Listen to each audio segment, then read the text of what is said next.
सभी गृहिणियों को नमस्कार। मैं गजेंद्र विष्णु एक बार पुनः आप सभी का शिक्षा समाचार में हार्दिक स्वागत करता हूं। हम लोग इस वीडियो में चर्चा करने वाले हैं यूडाइस पोर्टल पर टीचर मॉड्यूल के अंदर सर्टिफिकेशन का जो काम आपको करना है वो कैसे संपादित करेंगे। इस बार टीचिंग मॉड्यूल जो आपका है उसमें कुछ न कुछ बदलाव किए गए हैं, जिस वजह से आपको सर्टिफिकेशन में कुछ दिक्कत फील हो रही होगी। तो आप लोग चर्चा करने वाले हैं किस प्रकार से आप लोग इसको फाइनली सर्टिफाई करेंगे। चलिए वीडियो प्रारंभ करूं उससे पहले छोटा सा निवेदन रहेगा, चैनल पे नए हो सब्सक्राइब अवश्य कर लीजिएगा। सबसे पहले हम लोगों को गूगल के अंदर जाकर के साथियों लिखना रहेगा यूडाइस। आप हमेशा लिखते ही आ रहे हैं, कोई इश्यू नहीं है। जैसे ही हम लोग यूडाइस पोर्टल पे पहुंचते हैं, आपको यहाँ पे स्टेट सेलेक्ट करना है। यहाँ पे ऑल मॉड्यूल पे क्लिक करेंगे, स्टेट सेलेक्ट करेंगे। स्टेट सेलेक्ट करने के बाद आप लोगों को टीचर मॉड्यूल पे लॉगिन होना है। टीचर मॉड्यूल पहुंचते हैं तो लॉगिन आईडी पासवर्ड मांगा जाएगा, कैप्चा मांगेगा, लॉगिन हो जाएंगे। लॉगिन होते ही आप यहाँ पे पहुंच रहे हैं। यहाँ पे आते ही आप लोगों को इस क्लिक हियर पहला ही जो आपको मॉड्यूल दिख रहा है टीचिंग वाला, इस पे क्लिक करना है गो पे। गो पे जैसे ही क्लिक करेंगे तो आपके सामने ये वाला मॉड्यूल खुलेगा और यहाँ पे आप लोग देखेंगे कि आपके टीचिंग स्टाफ और नॉन टीचिंग स्टाफ कितने हैं, इनका डाटास कंप्लीट है या नहीं है। इनके डाटास को कंप्लीट कैसे करेंगे उसके संबंध में हमने अलग से वीडियो बनाया हुआ है, आप लोग उसकी सहायता ले सकते हैं। आपके जैसे देखिए टोटली 10 स्टाफ है इनके टीचिंग और इनकम्प्लीट 0, यानी ये 10 के 10 कंप्लीट हो चुके हैं। नॉन टीचिंग स्टाफ इनका 0 है, इनकम्प्लीट भी 0 आ रहा है। अब आपको यदि यहाँ से ऐड करना हो या किसी को हटाना हो, जोड़ना हो, उसके संबंध में हमने अलग से वीडियो बनाया हुआ है, वो आप देख सकते हैं। आपका ये काम कंप्लीट हो गया। आप लोग चर्चा करने वाले सर्टिफिकेशन की। अब आप सर्टिफाई कहाँ से करते हैं, यहाँ से स्टेटस आपको दिखेगा नॉट सर्टिफाइड और आपको यहाँ हरे कलर के अंदर दिखेगा क्लिक हियर फॉर सर्टिफिकेशन।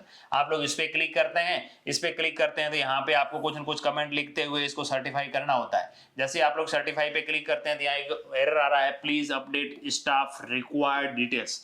ये वाला जो इस बार नया ऑप्शन जोड़ा गया है, ये आप देख पाएंगे, number of teaching staff required need to updation, ये आपने कंप्लीट नहीं किया इसलिए आपका ये सर्टिफाई नहीं हो पाया। अब हम लोग वापस वहीं पहुंचते हैं जहां पहले थे।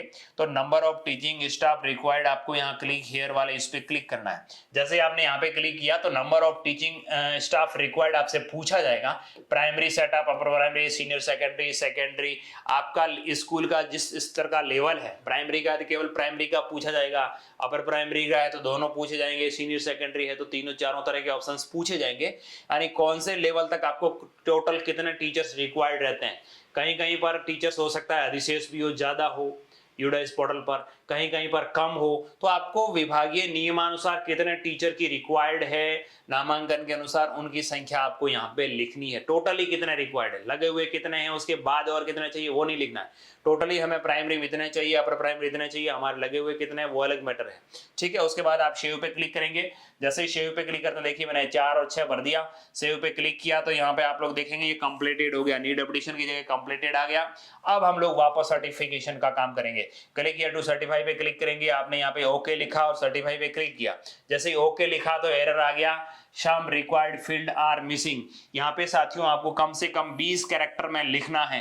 जैसे मैंने क्या लिखा, ऑल स्टाफ डाटा कंप्लीट या ऑल स्टाफ, ऐसा कुछ भी आप लिखें जो कम से कम 20 कैरेक्टर के अंदर हो, 20 अक्षरों का हो, तभी आपका ये सर्टिफाई हो पाएगा। कभी कभार कहते हैं यार यहाँ मैंने लिख दिया फिर भी एरर आने का कारण ये भी हो सकता है, ये रीमार्क आपको कम से कम 20 कैरेक्टर के अंदर लिखना है। इसको अलाउ करना है, सर्टिफाई पे क्लिक करेंगे, आप सर्टिफाइड यहाँ पे ऑप्शन आ जाएगा।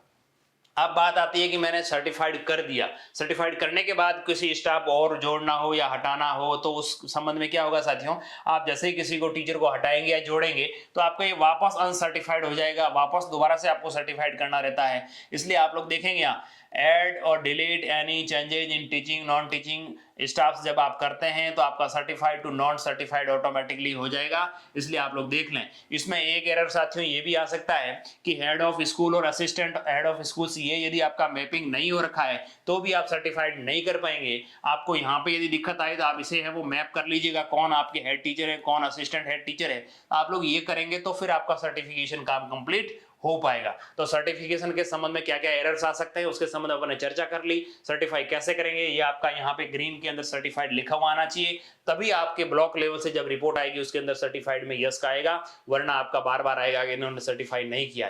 केवल 1 मिनट का काम है जिसे आप बिना देरी किए हुए बिना किसी एरर के सर्टिफाई कर सकते हैं। एक बार पुनः सभी साथियों का बहुत बहुत धन्यवाद।